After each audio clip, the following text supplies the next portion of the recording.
Bonjour, j'espère que vous allez bien. Aujourd'hui, on va démêler les ficelles de l'intermittence. Alors cette vidéo, elle est complémentaire avec la vidéo sur l'insertion professionnelle que je vous mets juste là si ça vous intéresse.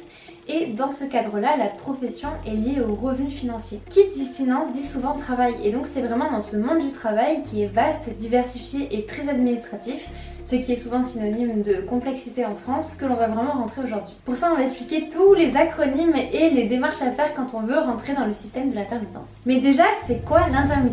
Alors c'est un régime qui tente de répondre aux réalités de certains métiers.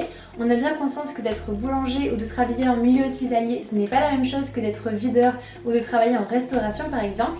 Eh bien, le monde du spectacle a aussi ses spécificités, et notamment d'avoir des employeurs multiples. Ce régime a été créé en 1936 pour les personnes qui travaillaient dans le milieu du cinéma, notamment les techniciens et les cadres, mais c'est étendu au milieu de la musique, de l'audiovisuel et en 1969 au spectacle vivant. Le mot intermittence désigne une discontinuité qui s'illustre dans le milieu du spectacle par de nombreux projets artistiques, des résidences, des répétitions et des scènes qui ne se calent pas dans une semaine du lundi au vendredi de 8h à 18h. Quand il y a des festivals, on peut jouer beaucoup en très peu de temps et à d'autres moments de l'année, cela peut être bien plus creux.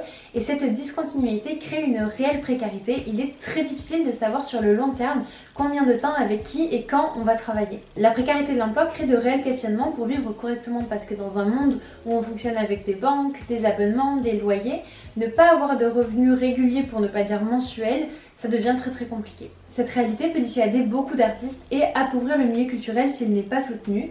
Alors la solution proposée par notre pays et uniquement par la France en ce qui concerne l'intermittence, c'est ce régime-là. Le but, c'est de minimiser cette précarité grâce à un système de cotisation et de chômage en continu. On rentre dans les explications un peu plus précises, je vais reprendre à la base et je vais faire en sorte que ce soit le plus limpide possible. En France, on a des avantages sociaux, par exemple un système de santé qui fait que si on tombe malade, on peut avoir un arrêt maladie, l'assurance chômage aussi, qui fait que si on perd son emploi, on n'est pas directement sans le sou, et tout ça, ça tombe pas gracieusement des poches de l'État qui nous l'offrirait juste par gentillesse, mais ça vient de cotisations. Les cotisations, c'est une contribution obligatoire des employés et des employeurs, en gros une partie du salaire qui n'est pas reversée aux salariés mais à des organismes qui garantissent en cas de besoin. Quand un employé travaille, par exemple en CDI, l'acronyme de contrat à durée indéterminée, eh bien son salaire lui est versé à la fin du mois et c'est sur ce salaire que sera retiré les cotisations. Si un jour il est limogé et donc il perd son emploi, eh bien grâce à ces cotisations, il aura un temps de chômage. Ce temps de chômage sera relatif au temps qu'il a passé dans la boîte et ce sera une forme de salaire de secours grâce aux cotisations entre autres durant le temps qu'il retrouve un emploi. Mais quand un employé est dans une autre configuration, par exemple l'intermittence, il cotise différemment et son salaire de secours est réparti sur le temps. C'est ça l'intermittence. Alors à qui elle est destinée cette intermittence? Eh bien tous les corps de métier ne peuvent pas en profiter, notamment parce que tous les employeurs ne peuvent pas employer sous intermittence. Pour qu'on puisse être embauché, il faut exercer un des milieux de la culture correspondant à ce régime et la plupart sont référencés sur le site du Syndeac, le Syndicat national des entreprises artistiques et culturelles, que je vous mets en description. Vous pouvez aussi trouver sur le site les grilles tarifaires selon les corps de métier, donc par exemple combien vous êtes payé en tant qu'artiste chorégraphique pour une répétition ou une date. Donc si ça vous intéresse, n'hésitez pas à aller voir. Vous pouvez aussi aller jeter un œil sur le site de la Convention collective nationale des entreprises artistiques et culturelles que je vous mets aussi en description et ça vous donnera plein d'informations sur le fonctionnement et les droits en vigueur dans le milieu du spectacle vivant. Imaginons que vous exercez une profession qui rentre dans ce régime-là. Pour vous employer, il faut que votre employeur ait une APE, donc une activité principale exercée, qui lui délivre la licence adéquate. Et en l'occurrence, c'est celle d'entrepreneur du spectacle. C'est le cas pour les salles de spectacle ou les festivals en général, mais s'il ne l'a pas, par exemple un bar qui voudrait organiser un concert pour une soirée, eh bien il peut vous embaucher sous intermittence uniquement s'il fait un GUSO, un guichet unique du spectacle occasionnel. Et du coup, c'est juste un papier qui permet d'embaucher sous intermittence. Alors si on ne signe pas ce fameux CDI présenté comme le Graal, on signe quoi et comment? Souvent ce sera des CDD, donc des contrats à durée déterminée dits d'usage. Ça c'est le titre du contrat, mais on vous fournira d'autres papiers, par exemple la DPAE. DPAE c'est l'acronyme de déclaration préalable à l'emploi et c'est un papier qui va permettre de couvrir l'employé et de lui ouvrir des droits sociaux. Et ça doit être fait en amont du coup de la prestation et ça doit être signé maximum le jour même. Et à l'issue de ce contrat, vous récupérez l'AEM qui est l'attestation employeur mensuelle qui doit être faite par votre employeur et il a l'obligation de l'envoyer à Pôle emploi. Cette attestation contient le motif de la rupture du contrat, le montant des rémunérations brutes et des indemnités, des absences pour maladie et votre certificat de travail où figure donc la date d'entrée dans l'entreprise, la date de sortie, la nature des emplois successivement occupés. Bon voilà, vous êtes dans le corps de métier adéquat, vous savez quel contrat vous pouvez signer, vous avez vos compétences, vos tarifs, vous les présentez, un employeur les accepte, vous travaillez pour lui, les contrats sont faits, mais vous n'avez toujours pas accès à l'intermittence. Pourquoi? Car le point central de l'intermittence, c'est 507 heures. Ce chiffre, c'est le chiffre clé. Il y a d'ailleurs une chaîne YouTube qui porte ce nom, 507 heures, et c'est un musicien intermittent qui vous présente aussi le régime et sa réalité à travers des vlogs et d'autres vidéos si ça vous intéresse. Ce sera en description. Donc pourquoi 507 heures? Eh bien parce que c'est le nombre d'heures de travail déclarées que vous devez fournir pour que Pôle emploi vous considère comme intermittent et donc vous délivre ce salaire de secours. Comme on l'a vu, l'intermittence regroupe de nombreuses professions qui sont globalement scindées en deux. D'un côté, on aura les techniciens et les administratifs qui seront classés dans l'annexe 8 et de l'autre côté, on aura plutôt les artistes qui seront classés dans l'annexe 10, annexe du règlement général annexé de l'assurance chômage en fait. Ce sont en gros les règles précises de vos droits et obligations en tant qu'intermittent et c'est tout disponible sur le site de Pôle emploi. Dans les variantes de ces deux catégories, on a le fait que par exemple les techniciens, ça se compte en heures le travail, alors que les artistes, ce sera plutôt compté en cachet. Un cachet, ça équivaut à 12 heures de travail.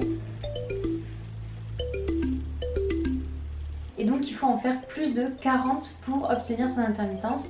Et c'est 40 par an. Un an, c'est compté au jour où vous ouvrez vos droits, peu importe que ce soit en janvier ou en juin. À partir de ce moment-là, vous avez encore une année complète pour faire vos 507 heures de travail déclarées et donc pour renouveler pendant encore un an ce salaire de secours. Pour ça, vous pouvez exercer plusieurs rôles. Vous pouvez faire une partie sur scène, d'autres parties en technicien. Vous pouvez travailler dans le cinéma puis dans le théâtre. Il n'y a aucun souci, mais il faut faire ces 507 heures. Si vous faites moins, eh bien vous perdez ce statut d'intermittent et donc ce salaire de secours.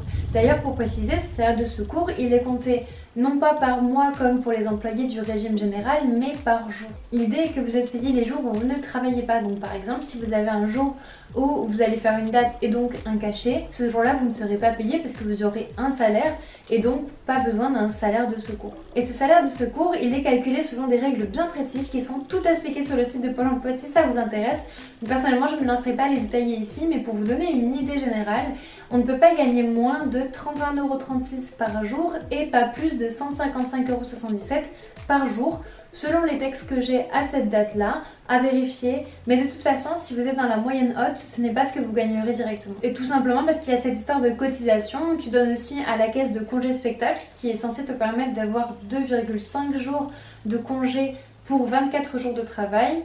Parce que théoriquement on est censé avoir droit à des congés mais aussi à une retraite et pour ça je vous laisse aller voir la mutuelle Audience qui est spécialisée dans le spectacle si ça vous intéresse, ce sera en description. Ainsi on devient souvent intermittent après avoir commencé à travailler, à faire des cachets et à débloquer pas mal de dates, puis c'est avec l'expérience et le réseau que ça nous permet de débloquer ce nombre magique de 507 heures et donc cette aide de l'intermittence. D'où aussi l'importance du réseau dont je vous parlais dans la vidéo sur l'insertion qui du coup te permet d'avoir une offre d'emploi et de projet qui est beaucoup plus vaste que si tu restes tout seul dans ton coin et que tu n'arrives pas à faire tes heures et que la réalité c'est que même pas mal inséré dans le réseau, c'est parfois compliqué de boucler toutes ces heures et ça demande quasiment en permanence d'être sur plusieurs projets en même temps et donc de gérer plusieurs emplois. On peut être le lundi dans un cabaret et le mardi en répète avec une autre compagnie d'une autre ville et devoir gérer voilà cette différence là et ça demande pas mal d'organisation. Il faut être vraiment super organisé. Il faut compter toutes ces heures, il faut vérifier avec ses employeurs et Pôle emploi que tout est en règle